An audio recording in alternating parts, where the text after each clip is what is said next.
کہیں کہ ہمارا رب اللہ ہے، پھر اس پر جم جائیں۔ ان پر فرشتوں کا نزول ہوتا ہے، نہ کوئی غم کرو نہ خوف، خوشیاں مناؤ جنت کی جس کا تم سے وعدہ کیا گیا تھا۔ اللہ کی ربوبیت پر اطمینان جب انسان کو ہو جاتا، میرا رب اللہ ہے، ربی اللہ، انسان کے لیے نہ کوئی کھٹکا، نہ کوئی خطرہ، نہ کوئی خوف، نہ کوئی حزن۔ جو کچھ ہو رہا ہے کس کے اذن سے ہو رہا ہے؟ اللہ کے اذن سے۔ اللہ کے اذن کے بغیر پتہ تک نہیں ہلتا۔ یہ کوئی اندھا بہرا مادہ نہیں ہے جس سے مجھے کوئی خوف ہو۔ اندھا بھینسا چلا آ رہا ہو اس سے تو ڈرنے کا ہر انسان کو ڈرنا چاہیے، نہ معلوم کس کو ٹکر مار دے۔ لیکن نہیں، اس کائنات کو چلانے والا ایک سمیع و بصیر خدا ہے، وہ جو میرا دوست ہے، میرا ولی ہے۔ اللہ ولی الذین آمنوا یخرجہم من الظلمات الی النور۔ اللہ اہل ایمان کا ولی ہے، ساتھی ہے، پشت پناہ ہے، مددگار ہے، حمایتی ہے۔ بتائیے جسے یقین ہو جائے کہ اللہ میرا مددگار، اللہ میرا محافظ، اللہ میرا پشت پناہ، اللہ میرا حمایتی، اس کے لیے کوئی خوف ہوگا؟ اس سے کوئی ڈر ہوگا؟ میں مثال دیا کرتا ہوں ایک بہت سادہ، پنجاب کے دیہات کی۔ تو بڑا چودھری ہے اور کوئی غریب کسان ہے۔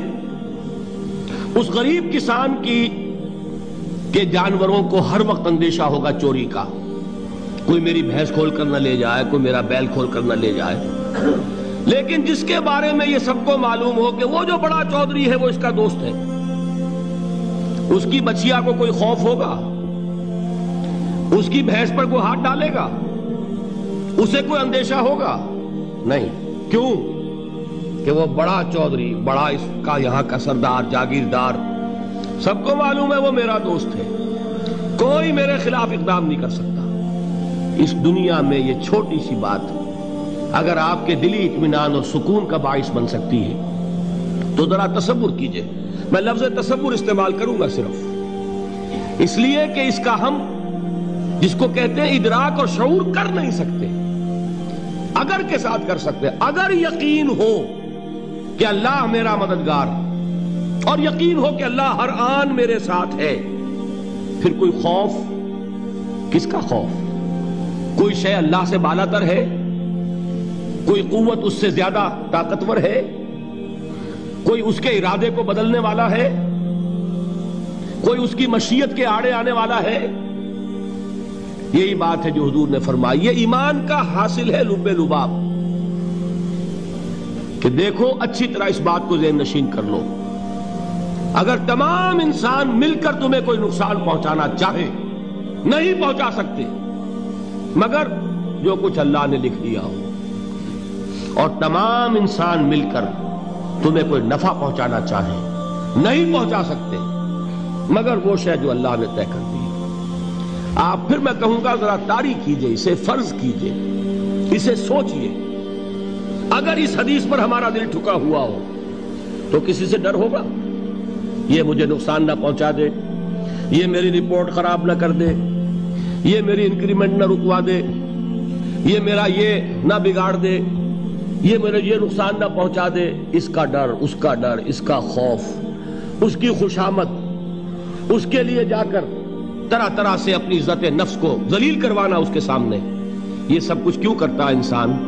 جب سمجھتا ہے کہ اس کے ہاتھ میں میرا کوئی نفع ہے، اس کے ہاتھ میں میرے لیے کوئی ضرر ہے، یہ مجھے کوئی غضب پہنچا سکتا ہے، یہ مجھے کوئی نقصان پہنچا سکتا ہے، یہ میرا کوئی کام بنا سکتا ہے، یہ میری کوئی ضرورت پوری کر سکتا ہے، اسی کا نام شرک ہے۔ جہاں آپ نے یہ سمجھا کہ غیر اللہ کے اندر کوئی طاقت موجود ہے وہی شرک ہے۔ بتوں سے تجھ کو امیدیں، خدا سے نومیدی، مجھے بتا تو صحیح اور کافری کیا ہے؟ شرک تو یہ ہے جس پر بھی تمہیں یہ خیال ہے، کلمہ ہے یہ کلمہ سوم، لا حول ولا قوت الا باللہ، ذرا اس پر دل کو کبھی اگر آپ تصور کریں، پھر فرض کریں، دل ٹھک جائے اس پر، کوئی طاقت نہیں۔ یہی بات تھی جو شیخ عبد القادر جیلانی رحمۃ اللہ علیہ نے اپنی وصیت میں اپنے بچے سے کہی. 11ویں دینے والے ہیں، لیکن حضرت شیخ عبد القادر جیلانی کی وصیت اور تعلیمات کو کتنے لوگ ہیں تم جانتے ہو؟ یہ جن مقامات تک پہنچے ہیں وہ کس چیز کی بدولت پہنچے ہیں؟ انہوں نے جو پیغام دیا وہ کیا تھا؟ اے میرے بچے، جس طریقے سے قرآن مجید میں حضرت لقمان کی نصیحتیں جو ہے نقل کر دی گئی ہیں، میں یہ عرض کروں گا بالفرض اگر قرآن حضرت عبد القادر جیلانی کے بعد نازل ہوا ہوتا تو شیخ عبد القادر کی یہ نصیحتیں بھی قرآن میں درج ہوتی. اتنی اونچی نصیحتیں ہیں. اے میرے بچے، اس حقیقت کو ذہن نشین کر لے، لا فاعل فی الحقیقت ولا مؤثر الا اللہ. اس کائنات میں نہ کوئی فاعل حقیقی ہے نہ مؤثر حقیقی ہے سوائے اللہ کے. کسی شے میں کوئی تاثیر نہیں اگر اللہ نہ چاہے. آگ جلا نہیں سکتی اگر اللہ نہ چاہے. پانی ڈبو نہیں سکتا اگر اللہ نہ چاہے. زہر ہلاک نہیں کر سکتا اگر اللہ نہ چاہے. کوئی چیز فائدہ نہیں پہنچا سکتی اگر اللہ نہ چاہے. تو در در پہ کیوں سر جھکاتے ہو؟ در در پر کیوں جبیں سائی کرتے ہو؟ سب کے سامنے کیوں ہاتھ پھیلاتے ہو؟ ایک اللہ سے مانگو. ایک اللہ کے سامنے زمین پر اپنی جبین رکھو. لا فاعل فی الحقیقت ولا مؤثر الا اللہ. نظر آتا ہے ہمیں کہ پانی پیاس بجھا دیتا ہے. پیاس بجھانے کی صلاحیت پانی میں نہیں ہے، اللہ کے اذن سے. کھانا بھوک مٹا دیتا ہے، بھوک مٹانے کی صلاحیت کھانے میں نہیں ہے، اذن رب میں. دیکھیے یہی یقین تھا.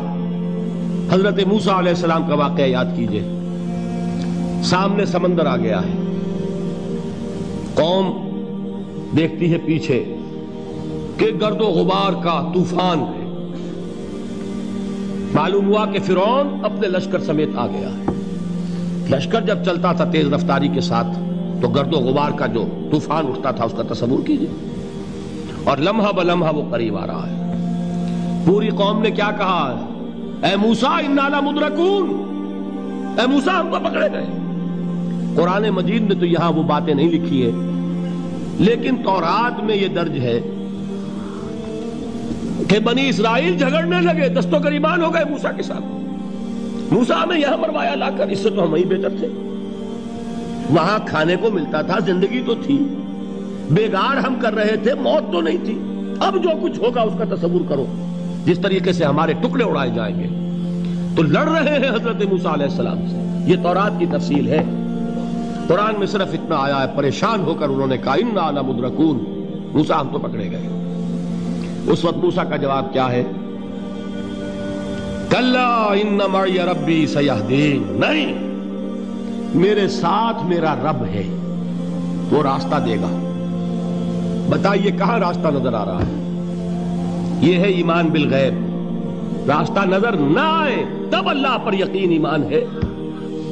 جیب میں پیسے ہوں اور تب دل کو اطمینان ہے تو ایمان کس پر ہوا؟ پیسے پر، اللہ پر نہیں. جب وسائل و ذرائع نہ ہو اور پھر یقین ہو کہ اللہ مسبب الاسباب ہے، وہ اسباب کا پابند نہیں ہے، وہ اسباب کا محتاج نہیں ہے، اسباب اس کے محتاج ہے. اگر یہ یقین ہے تو اللہ پر ایمان ہے.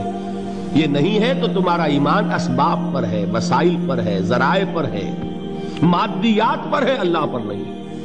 اس وقت کہاں راستہ تھا؟ کوئی راستہ تھا؟ سمندر ہے اور ادھر سے لشکر آ گیا ہے. کلا ان معی ربی سیہدین. اب دیکھیے ایمان کہہ دینا آسان ہے، ہوا معکم اینما کنتم، جہاں کہیں بھی تم ہوتے ہو اللہ تمہارے ساتھ ہوتا ہے. لیکن اس کا یقین قائم ہو جائے تو زمین و آسمان کا فرق واقع ہے.